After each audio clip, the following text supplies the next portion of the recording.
What's up, you beautiful people? So I want to share with you what I think are four of the most valuable skills. And they're not tactical skills. They're not skills that you go take a Udemy course or you watch on Khan Academy and then you learn how to code and then you learn how to create beautiful digital images or how to work with AI and then you go make a ton of money. Those are what I call tactical skills. Underlying tactical skills are what I refer to as foundational skills. They are the skills that impact every area and dimension of your life, everything. It's not what you do, it's how you do what you do. But the thing with fundamental skills is that they are incredibly difficult for most people to figure out, how do I actually acquire these things? And so what I'm going to do is I'm going to share with you four of the most valuable foundational skills, and I'm going to give you some ideas on how to improve them. But it starts with this very simple idea that I heard Andy Frisella. Yeah, I think it was him talking about this. He was trying to learn how to play the guitar like a decade ago, and his guitar teacher said, "You lack patience, Andy." And Andy's like, "Yeah, no shit." And he goes, "Do you know how you acquire patience? It's by doing things that require you to be patient." Now, I know that seems like, okay, that's kind of a Yoda-ism. This sounds deep and whatnot, but like, it's actually incredibly insightful. When you rewind and go, patience is one of those foundational skills that's incredibly valuable. Like the ability to sit and wait for results, to not be in such a hurry, to be able to play on the timeline of decades rather than days, that's incredibly valuable. But if you tell somebody, like, how do you increase your patience? That's a difficult one. And that line immediately stuck out to me. If you want to become patient, do things that require you to be patient. And I was thinking about this as I was driving around the West. So Jamie and I spent 28 days in a van driving around the Western United States. And I drove the entire thing in this pretty large van that didn't have cruise control. And my leg got like super, super tired from standing on this freaking pedal for days. My calf is still pretty cramped about it. But one of the things that I learned as I was driving this, like I was thinking about, is I have ADHD. And one of the things people will tell you with ADHD is like, oh, you can't focus, can't sit still, right? Like in focus, everybody has the attention span of goldfish. Well, what I discovered is that I can actually, and I've known this forever, is that for a long time now, rather, is that I don't lack the ability to focus. It's a matter of putting myself in the right environments to focus. I can focus surprisingly well driving a van in silence, standing on the gas pedal for hours on end because I'm in an environment where there's really no other choice but to be focused or drive off the road and die, right? And so that's the first skill I want to share with you. The first foundational skill is the skill of focus. People talk about how time is your most valuable asset, but if you spent any amount of time around here, you know that I think that's bullshit. I think your attention, your ability to direct your attention with intention is your most valuable resource, because without your attention going towards something, nothing happens, right? Time is, you just sit here and nothing happens. But if you apply your attention towards something, then your energy flows towards it. Things can start to happen. Things can start to change. So it starts with focus. And the very first way that I would recommend now to increase your focus, if you want to become more focused, do things that require you to focus. Go for a long ride, for a long drive without music, without anything on, and no cruise control, and just drive, right? You'd be surprised how well you can focus in that environment. Number two, read.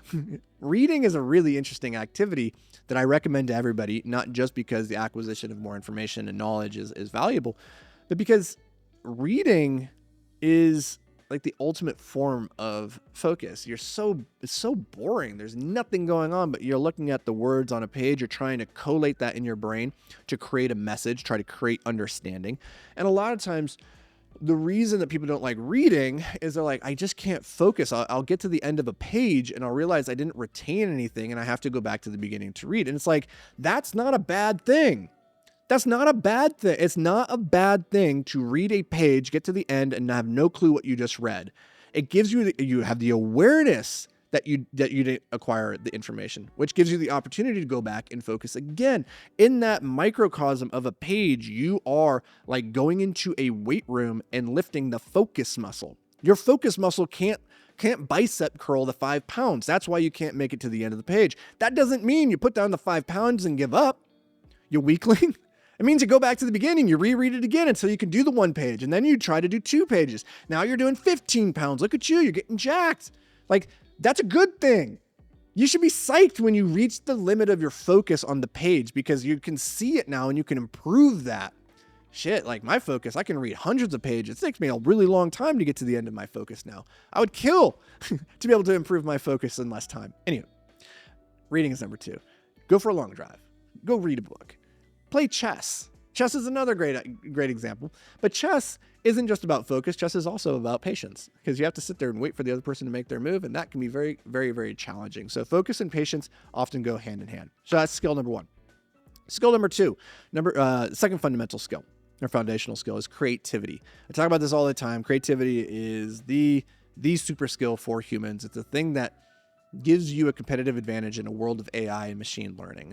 It's still, machines don't have the spark of genius to create something new. All it can do is combine stuff that's already out there. But you have the ability to do something completely bonkers, batshit crazy that nobody else has ever done, because you're a human. It's awesome. But only if you can develop the skill of creativity. So how do we do that? If we want to be more creative, we have to do things that require us to be more creative. So write. That's an easy one. Go write more. Try to write something creative, not just writing something from your brain, but try to write a story. Create fiction. Work on drawing. Like, learn how to connect your hand with your brain in a visual format. Or if you don't want to use pencil and charcoal, go learn how to paint. Right? Do creative activities. And I don't want to hear bullshit excuses from you about like, oh, I'm not a creative person. I'm not artistic. I'm not good. Dude, I draw like a 3-year-old. I am not a great drawer, but if I want to be creative, then I can't just do what I've always done and expect to get something different. And so for me, I'm a great writer. I've written a lot of fiction. It's a way for me to be creative. But if I really want to challenge myself to be more creative, I have to change the medium and put myself in a different environment. And so I'll do that often by trying to draw something, and then that's catastrophic. But in that catastrophe is the opportunity for improvement. Huzzah. So number 2. Third skill is the skill of communication. The ability to take the ideas inside of your mind and communicate it to a single human or to humans at large through a video like this or a podcast or on a stage. That's a definitive skill as well. So, and in fact, in many ways, it's what separates us from the animals. And if you look at who are the most successful, most powerful humans in the world, it's the ones who are able to communicate ideas that get other people to move in alignment with their own goals, with their own agendas. That's why Steve Jobs said the storyteller is the most powerful person in the world. So the way that you do this is you write more. So write every single day. Speak more. Create a video. Start recording. Get on a stage. Start your own podcast. Like, have more opportunities to speak and become a better communicator through that. Again, if you want to be a better communicator, do things that require you to communicate better. It's so simple, but it's so damn powerful.